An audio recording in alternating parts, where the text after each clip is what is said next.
Welcome to citizens pulse. నేను మీ రాజేష్.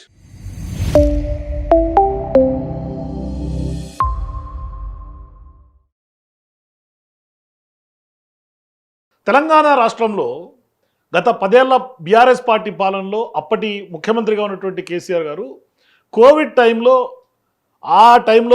పెద్ద ఎత్తున ప్రజలు ఇబ్బందులు చూడలేక మెడికల్ ఇన్ఫ్రాస్ట్రక్చర్ తెలంగాణలో ప్రభుత్వ పరంగా లేదు అని ఒక ఆలోచనకు వచ్చి వీళ్ళకు ఖచ్చితంగా ఒక అద్భుతమైనటువంటి మెడికల్ ఇన్ఫ్రాస్ట్రక్చర్ని క్రియేట్ చేయాలి అన్న ఒక ఆలోచనతో అప్పటికప్పుడు హుటాహుటిన గచ్చిబౌలిలో టిమ్స్ని ఏర్పాటు చేశారు, Telangana institute of medical sciences అని.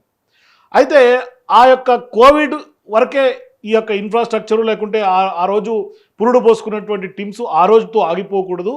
ఇది భావి తెలంగాణ ముద్దుబిడ్డలందరికీ కూడా నెక్స్ట్ ఫ్యూచర్ జనరేషన్స్ కూడా చిరస్థాయిగా చిరస్మరణీయంగా చరిత్రలో ఉండిపోవాలి అని గొప్పగా 4,000 పడకల టిమ్స్ ఆసుపత్రుల్ని ఇవాళ నిర్మించినటువంటి నేపథ్యం. అయితే ఆ రోజు పురుడు పోసుకున్నటువంటి ఆ ఆలోచన ఇవాళ సత్ఫలితాలు ఇస్తూ ఉంది. ఇవాళ నిన్న రేవంత్ రెడ్డి గారు గొప్పగా చెప్పి రిబ్బన్ కట్ చేసి ఓపెన్ చేసినటువంటి ఎర్రగడ్డ టిమ్స్, ఏదైతే మర్రి చెన్నారెడ్డి ఎర్రగడ్డ టిమ్స్ ఉందో అది ఆ రోజు కేసీఆర్ గారి యొక్క బ్రెయిన్ చైల్డ్గా మనం చెప్పొచ్చు. ఇవాళ చూడండి ఎంత అద్భుతమైనటువంటి టిమ్స్ని ఇవాళ హైదరాబాద్ ప్రజలకి ఎర్రగడ్డలో ఈఎస్ఐ ఆపోజిట్లో అందుబాటులోకి తీసుకొచ్చినటువంటి నేపథ్యంలో నిజంగా ఇవాళ తెలంగాణ పట్ల అప్పటి ముఖ్యమంత్రిగా ఉన్నటువంటి కేసీఆర్ గారికి ఎంత కమిట్మెంట్ ఉందో మనందరికి అర్థమవుతుంది. అయితే దాని మీద కూడా ఇవాళ పెద్ద ఎత్తున క్రెడిట్ వార్ చెలరేగుతోంది. అంటే వాళ్ళు వచ్చినప్పుడు పైసలు ఇవ్వలే, మేమొచ్చే పైసలు ఇచ్చినాం, మేమే ఖర్చు పెట్టినాం, మేమే కట్టించినాం. ఇక ఆడికి పోయి కూడా మళ్ళీ కేసీఆర్ గారిని తిట్ల జపమే చేసిండు ఎవరు, మన ముఖ్యమంత్రి రేవంత్ రెడ్డి గారు. కనీసం ఒక ప్రజల కోసం అంత అద్భుతమైనటువంటి ఆసుపత్రి నిర్మించినటువంటి నేపథ్యంలో అయితే ఆ రోజు ఒక గొప్ప ఆలోచన కేసీఆర్ గారు చేశారు.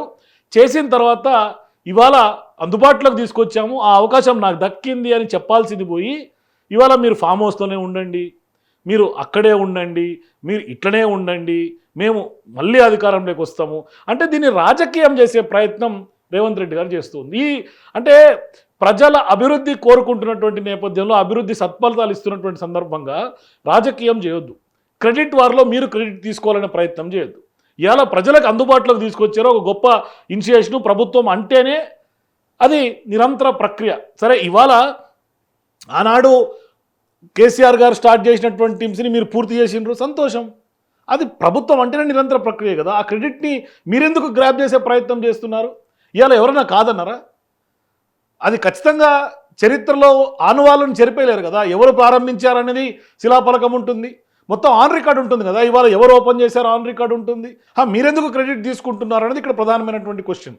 చూడండి ఒకసారి, ఇంత అద్భుతమైనటువంటి హాస్పిటల్ తెలంగాణలో సచివాలయం ఇవాళ ఏ విధంగా నిటారుగా అక్కడ నిలబడి సజీవ సాక్ష్యంగా నిలుస్తుందో, అమర్ల అక్కడ జ్యోతి ఏ విధంగా ఇవాళ సచివాలయం ఎదురుగా నిలబడి ఉందో, అంబేద్కర్ స్టాచ్యూ ఏ విధంగా ఉందో, అట్లా కేసీఆర్ గారి ఆనవాలు, కేసీఆర్ గారి జ్ఞాపకాలు 22 ఎకరాల్లో 1000 పడకల ఆసుపత్రి ఇవాళ అత్యాధునితమైనటువంటి ఆపరేషన్ థియేటర్లు. ఇది నిజంగా ప్రైవేట్ ఆసుపత్రులకు మించి కనిపిస్తోంది.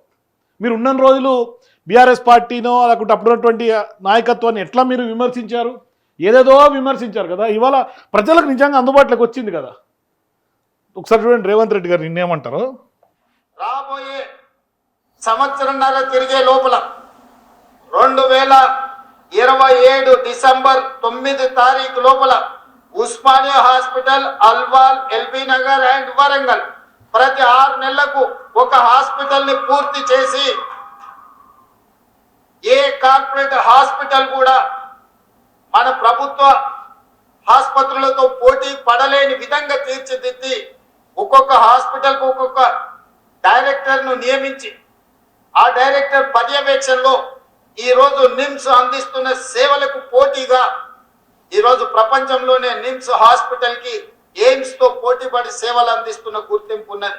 రాబోయే రోజుల్లో వీటన్నిటిని కూడా ఆ స్థాయిలో నిర్వహించి వాటికి అవసరమైన నిధుల కేటాయింపే కాదు, వాటిని నిర్వహించడంలో ఏ అపోలో, యశోద, ఏఐజీకి వెళ్తే ఎంత పరిశుభ్రంగా ఈ హాస్పిటళ్లను నిర్వహిస్తున్నారో రాబోయే రోజుల్లో ఈ హాస్పిటల్స్ కూడా అదే స్థాయిలో నిర్వహిస్తాం. దీంతో పాటుగా ఆయన ఇంకా కూడా విషం జిమ్మే వ్యాఖ్యలు కూడా చేసిండు. అంటే ఉస్మానియా నీరు గార్చిండ్రని. నిజంగా ఇవాళ అంత అత్యాధునితమైనటువంటి ఆసుపత్రి కేసీఆర్ గారు నిర్మించిన తర్వాత ఇంకా కూడా ఎక్కడో దగ్గర ఏదో దాన్ని పట్టుకొని కోడి మీద ఈకలు వీకే కార్యక్రమం రేవంత్ రెడ్డి గారు చేస్తున్నట్టు కనిపిస్తుంది. ఉస్మానియా నీరు గార్చేసిండ్రు. ఇవాళ అసలు అక్కడికి పోయి తిట్టదండకం అవసరం ఏముంది? ఇంకా ఇంకా కూడా ఆయన మాటలు వినండి. మారాలని కోరుకుంటలేదు. మీరు ఇట్లనే 2034 వరకు ఉండాలని నేను కోరుకుంటున్నాను. ఎందుకంటే మీలాంటి వాడు ఉంటే నాకు అలకట్ పని. చంద్రశేఖరరావు గారు నాకు ఏం సాయం చేసినా చెయ్యకపోయినా అట్లాంటి నీ కొడుకు నువ్వు ఈ తెలంగాణకి ఇచ్చినందుకు నాకు మేలు జరిగింది. అట్లనే ఉండాలి. నీ కొడుకు మారద్దు. మారితే మళ్ళీ మేము ఇంకా కొంచెం ఎక్కువ కష్టపడాల్సి వస్తుంది. ఉస్మానియాని నిర్వీర్యం చేసి కూల్చాలని మీరు ప్రయత్నం చేస్తే కొత్త ఉస్మానియా హాస్పిటల్ని మేము కట్టినాం. మీరు జీవోలు ఇచ్చి టెంకాయలు కొట్టి మీరు ఏం కట్టుకున్నారు?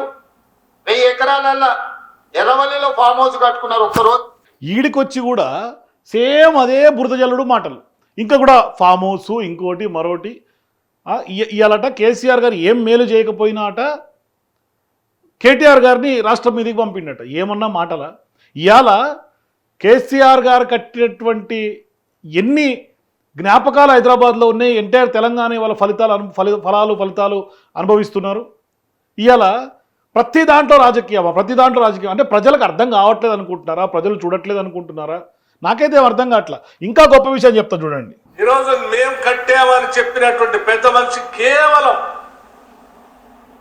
10 ఏళ్ల సమయంలో ఈ టీం సంబంధించి లేకపోతే ఈ super speciality Sanath Nagar building సంబంధించి కేవలం వారు ఖర్చు పెట్టింది కేవలం 70 కోట్ల రూపాయలు మాత్రమే. ఎక్కడ 8,000 కోట్ల పైబడి ఉన్నటువంటి 8,922 అంటే దాదాపు 9,000 కోట్ల రూపాయలు మేము ఈ ఆసుపత్రుల నిర్మాణాలకు సంబంధించిన నిధులు ఖర్చు పెట్టి ప్రత్యేకంగా సనత్ నగర్ సంబంధించినటువంటి ఈ హాస్పిటల్కి దాదాపు 1,126 కోట్ల సంబంధించినటువంటి ఈ బిల్డింగ్. అసలు ఇక్కడ మీరు స్టార్ట్ చేసినటువంటి సనత్ నగర్ టిమ్స్ దగ్గర టిమ్స్ గురించి మాట్లాడక మొత్తం అన్ని ఆసుపత్రుల గురించి 9,000 కోట్లని ఎందుకు మాట్లాడతారు? అంటే ప్రజల్ని కన్ఫ్యూజ్ చేసి మొత్తం మేమే కట్టామని చెప్పుకునే ఒక కార్యాచరణ, అంతకుమించి ఏం లేదు. 9,000 కోట్లు అంటే ఇది ఒక్క హాస్పిటల్కి 9,000 కోట్లు కాదు. ఇందాక రేవంత్ రెడ్డి గారు చెప్పినట్టుగా ఆల్వాలు, వరంగల్, ఇంకా ఏవైతే టిమ్స్కి సంబంధించినటువంటి ఆ గ్రూప్ కింద 4 సూపర్ స్పెషాలిటీ హాస్పిటల్ నిర్మిస్తారో మొత్తం అన్నిటికీ కలిపినటువంటి బడ్జెట్. మరి ఆ బడ్జెట్లో మరి మిగతా ఆసుపత్రులకు ఎంత ఆ ప్రభుత్వం ఖర్చు పెట్టింది కూడా చెప్పాలి కదా. ఇది కాదా మీ యొక్క నేరో మైండెడ్నెస్? అంటే ప్రజలకు తెలియదు అనుకుంటారా? ప్రజలు ఏమనుకుంటారు చూడండి. కేసీఆర్ గారు ఆ రోజు ఏం మాట్లాడినరో కూడా వినండి. తర్వాత ప్రజలు ఏమనుకుంటారో కూడా చెప్తాను నేను. నేను ఒక బిడ్డల గురించి అడిగితే నన్ను భయపెట్టింది ఏమైనా నాకు అర్థం కాదు. లక్షలాది వైరస్లు అంటే ఇప్పుడు కరోనా అంటే ఎన్నో లక్షలు రేట అవి కూడా వస్తాయని చెప్పినా మరి ఎట్లా అని అడిగితే ఏం చెప్పినంటే ఏం లేదు సార్, తెలుగుగల ప్రభుత్వాలు తెలుగుగల సమాజాలను కాడ హెల్త్ ఇన్ఫ్రాస్ట్రక్చర్ ను బాగా పటిష్టం చేసుకుంటారు. చాలా చక్కగా తక్కువ నష్టాలతో బయటపడతారు. అంటే వైరస్ వచ్చుడు ఎట్లా వస్తాయి ఏదో వైరస్, కానీ తక్కువ నష్టాలతో బయటపడతారు. మరి ఏంటి అంటే మీరు కూడా మీ రాష్ట్ర ప్రభుత్వం కూడా మీరు మంచిగా చేసుకుంటున్నారు, కానీ హెల్త్ ఇన్ఫ్రాస్ట్రక్చర్ బాగా బలోపేతం చేసుకోవాలి సార్ అని చెప్పి దాన్ని అనుసరించుకొని తెలంగాణలో చాలా ఎక్స్ట్రా బడ్జెట్ పెట్టి 10,000 కోట్లు సెపరేట్ గా పెట్టి TIMS Telangana institute of medical sciences సంస్థ ఏర్పాటు చేసి దానికి కింద హైదరాబాద్ 4 పెద్ద హాస్పిటల్ ఇస్తుంది. ఒకటి అల్వాల్లో, ఒకటి ఎల్బీ నగర్ లో, ఒకటి చెస్ట్ హాస్పిటల్లో, ఒకటి వరంగల్ లో, ఒకటి మన నిమ్స్ లో, అలాగే గచ్చిబౌలిలో ఏర్పడిన టిమ్స్ అన్ని కలిపి ఒక 6 హాస్పిటల్ సుమారు 11-12 కోట్లతోని మల్టీ స్పెషాలిటీ చాలా అధునాతనమైనటువంటి హాస్పిటల్ తెస్తారు. రాష్ట్రంలో ఉన్న బెడ్స్ అన్నింటినీ కూడా గవర్నమెంట్ లో ఉన్నటువంటి వాటిని అన్నిటికన్నా ఆక్సిజన్ బెడ్స్ చేస్తాం. వెంటిలేటర్లు సరిపడా పెట్టుకున్నాం. ఆక్సిజన్ ప్రొడక్షన్ కూడా గతంలో బాధలు పడ్డాం కాబట్టి మన రాష్ట్రానికి అత్యవసరం బట్టి ఎంత కావాలి అంటే ఒక 550 టన్నులు కావాలంటే ఇట్లా కోవిడ్ టైంలో అంతా చాలా దురదృష్టితో తెలంగాణ ప్రజలు ఇబ్బంది పడకూడదని ఆ రోజే ప్రణాళికలు సిద్ధమైపోయినాయి. ఏదైతే 11-12 వేల కోట్లు 6 ఆసుపత్రులకు కేటాయించినరో ఆ కేటాయింపులు, దానికి సంబంధించినటువంటి కార్యాచరణ, దానికి సంబంధించినటువంటి ప్లానింగు, ఐడియాలజీ మొత్తం పురుడు పోసుకొని మొత్తం ఆన్ గ్రౌండ్ అయిపోయినటువంటి పరిస్థితి ఆనాడే జరిగిపోయింది. ఇవాళ బట్టి విక్రమార్క గారు వచ్చి మొత్తం ఇక మేమే అని చెప్పుకునే పరిస్థితికి వచ్చింది. అంటే ప్రజలకు లేని ఆలోచనలను మీరు కావాలని గుమ్మడికాయలు దొంగేవారంటే భుజాలు దడుముకున్నట్టుగా ఇప్పుడు లేని ఆలోచనను ఆ క్రెడిట్ మీరు తీసుకోపోతే ప్రజలు ఏమర్థం చేసుకుంటారు చూడండి ఒకసారి. ఇవాళ సోషల్ మీడియాలో ఒక పేజ్లో MCR TIMS Sanath Nagar hospital సంబంధించి who should take the credit BRS or INC అని ఒక పోస్ట్ పెడితే తెలంగాణ ప్రజలు చెప్పింది ఏం చూడండి. ఆ కామెంట్లు చూస్తే తెలంగాణ ప్రజల్లో ఎవరు చిరస్మరణీయంగా ఎవరు టిమ్స్ని కట్టారో, ఎవరు టిమ్స్ని నిర్మించారో, మీరేమి ప్రభుత్వంలో మేము ఈ ప్రభుత్వంలో మేము ఇచ్చాం, ఈ ప్రభుత్వంలో మేము ఇచ్చాం, ఆ ప్రభుత్వంలో వాళ్ళు ఇవ్వలేదు అని మీరు బురద చెల్తురు కదా. ఏ ప్రభుత్వంలో మీ జేబులో పైసలు పెడతలేరు, ఇది గుర్తు చేసుకోండి. బట్టి విక్రమార్క గారైనా రేవంత్ రెడ్డి గారైనా ప్రజలు కట్టినటువంటి ట్యాక్సులతో ప్రజాధనాన్ని ఉపయోగించి మీరు ప్రజల అవసరార్థం మెడికల్ హెల్త్ ఇన్ఫ్రాస్ట్రక్చర్ కోసం టిమ్స్ అన్న ఒక సంస్థలో తెలంగాణ ప్రభుత్వం కట్టింది. రేవంత్ రెడ్డి గారో బట్టి విక్రమార్క గారో కట్టలేదు. ఇది చాలా క్లియర్, గుర్తుపెట్టుకోండి. మీరు ఇంకా మీ సోకులు, ఇంకా మీరు డంబాచారాలు, ఇంకా మీరు హెలికాప్టర్ పర్యటనలు, ఇప్పుడు మీరు అన్నారు 1.5 సంవత్సరంలో మిగతా టీమ్స్ అన్ని క్లియర్ చేస్తారు. మీరు ప్రతి టీమ్స్కి ఒక పెద్ద ఎత్తున బహిరంగ సభ పెట్టుకొని ప్రతి టీమ్స్కి ఆ 111 కోట్లు పెట్టినటువంటి హెలికాప్టర్ వేసుకొని తిరిగితే ఆ 111 కోట్లు కనుక ఇవాళ పెడితే ఇంకొక జిల్లాలో మంచి ఆసుపత్రి అవుతుంది, ఇంకా ప్రజలకు ఉపయోగంలోకి వస్తుంది, అక్కడికి వస్తుంది. మీరు హెలికాప్టర్లు గాలి మోటార్లు వేసుకొని తిరిగినంత మాత్రాన ప్రజల జీవితాలు ఏమీ బాగుపడవు, మీ తాత్కాలిక సోకులు తీరుతాయి అంతే. చూడండి, కట్టాలి అని ఆలోచన ఎవరికి వచ్చిందన్నది ఇంపార్టెంట్ అని ప్రజలు చెప్తా ఉంటారు. మాస్టర్ ప్లాన్ కేసీఆర్, కట్టాలనే సంకల్పం రావటం గొప్ప కాబట్టి అది కేసీఆర్ పుణ్యమే. అదే ఏదో జనాలకి డబ్బులు ఎలా వస్తుంది, జనాల డబ్బులు ఎలా ఖర్చు చేయాలి అనేది మంచి గవర్నమెంట్ లక్ష్యం. అది కేసీఆర్ చేసినట్టు ఎవరూ చేయలేదు. వ్యవసాయం బాగుంది, డబ్బులు వచ్చాయి, వచ్చాక జనాల డబ్బులు అయింది, కానీ వచ్చేలా చేసింది మాత్రం కేసీఆర్. చూడండి, ప్రజలకు తెలుసు. అందుకే అయ్యా నువ్వు కాంగ్రెస్కే ఓటు వేయి, కానీ నువ్వు చెప్పింది కరెక్ట్, జనం డబ్బుతోనే కట్టినరు కరెక్టే. నేను చెప్పినది ఇందాక జనం డబ్బుతో కట్టారని. చూడండి, బీఆర్ఎస్ జై కేసీఆర్ జై తెలంగాణ, బీఆర్ఎస్. కాంగ్రెస్ 95% అట కన్స్ట్రక్షన్ కేసీఆర్ ప్లాన్ అట. బీఆర్ఎస్ 2034 కాదు, వచ్చే ఇయర్కి నువ్వు అసలు సీఎంగా ఉంటే గ్రేట్ మాస్టర్ అని పెడుతుండ్రు. వాస్తవమే కదా. ఇలా 22A అని ఇంకోటని హైడ్రా అని తీసుకొచ్చి బుల్డోజర్లు నడిపితే నేను టీమ్స్ కట్టినాను గొప్పలు చెప్పుకుంటే కాదు. ఇలా ప్రజల బాగోగులు, ప్రజల జీవితాలను నిర్మాణాత్మకంగా ఉండాలి కదా. వాటిని కూల్ చేసి టీమ్స్ కట్టినా అంటే ఎవడు ఓటేస్తాడు మీకు? అట్లాగే టీమ్స్ దానికి నువ్వే రిబ్బన్ కట్ చేస్తావు. రేవంత్తో నువ్వు నెంబర్ 1 జూటాగానివే. ఇట్లా ఉంది ప్రజల తీర్పు, ప్రజల అభిప్రాయాలు. ఇవేమి మనం పెట్టుకునే అభిప్రాయాలు కాదు. బీఆర్ఎస్ కేసీఆర్ లేకపోతే ఎవరు చేయలేరు bro, KCR Telangana best CM. BRS credit, ఈ ఆలోచన చేసిన వారికి KCR. BRS why no speech of CM is incomplete without KCR name. ఇది కరెక్ట్ మాట. అసలు కేసీఆర్ గారి పేరు తీయకుండా రేవంత్ రెడ్డి గారు ఒక స్పీచ్ అయినా ఉందా అని అడుగుతా ఉన్నా. ఉందా లేదా మీరు కూడా మీ ఏప్రిల్ కింద నాకు కామెంట్స్ చెప్పండి. అట్లాగే జై Telangana KCR best CM next 2028. KCR పేరు పలకకుండా ఒక్క మీటింగ్ పెట్టగలవా? కానీ కేసీఆర్ సభ పెట్టి ఒక్క రాష్ట్ర సీఎం అయినా నీ పేరు పలకకుండా చేసిండు. అది కట్టాలని ఆలోచించడమే గొప్ప. ఎవరు కట్టారు, ఎవరు కడితే ఏందంటున్నావు? ఇప్పుడున్న గవర్నమెంట్ వాళ్ళ తోటి దానికి పెయింట్ వేయించడం కూడా కాదట. ఇప్పుడున్న ప్రభుత్వానికి దానికి పెయింట్ వేసే పరిస్థితి కూడా లేదట. నిజంగా కదా, ప్రజల పైసలు వస్తున్నాయి కానీ వీళ్ళు జల్సాలకే సరిపోతుంది. పైసలే లేవు ప్రభుత్వంలో, జీతాలకు లేవు, కళ్యాణ లక్ష్మికి లేవు, షాదీ ముబారక్ లేవు, దేనికి పైసలు లేవు.